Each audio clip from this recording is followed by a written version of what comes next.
PTN cinema உங்களை அன்புடன் வரவேற்கிறது. கேப்டன் விஜயகாந்த் அவர்களை பற்றி பல விஷயங்களை தெரிந்து கொள்ளலாம். கேப்டன் விஜயகாந்த் அவர் நினைவிடத்தில் உலக சாதனை விருதுகள் வழங்கப்பட்டது. விஜயகாந்த் அவர்களின் நினைவிடத்தில் லிங்கன் புக் ஆஃப் ரெக்கார்ட்ஸ் சார்பில் உலக சாதனை விருதுகள் மறைந்த தேமுதிக தலைவர் விஜயகாந்த் அவர் நினைவிடத்தில் வழங்கப்பட்டது. 125வது நாள். தமிழ்நாடு முழுவதும் இருக்கும் 15 லட்சத்திற்கு மேற்பட்ட மக்கள்கள் அஞ்சலி செலுத்த வருகின்றன. அந்த பார்வையில் பார்த்தீங்கன்னா நிறைய பேருக்கு தானம் தர்மம் அன்னதானம் தினமும் அளித்து கொண்டு தான் இருக்கிறார்கள். தானம் தர்மம் செய்வது என்பது மிகப்பெரிய ஒரு சாதாரண ஒரு விஷயம் இல்லை. அது தினமும் அந்த தான தர்மம் பண்ணிக்கிட்டு இருக்கிறது தான் பெரிய விஷயம். அது கேப்டன் நினைவிடத்தில் ரெகுலராக நடந்துக்கிட்டு இருக்கு.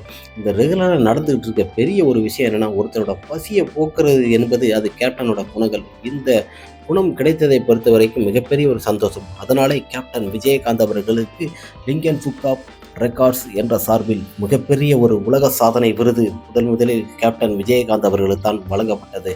தானத்தில் சிறந்த தானம் அன்னதானம், நாம் செய்த புண்ணியம். கேப்டன் விஜயகாந்த் அவர்கள் கோயில் தினம் அன்னதானம் தான்.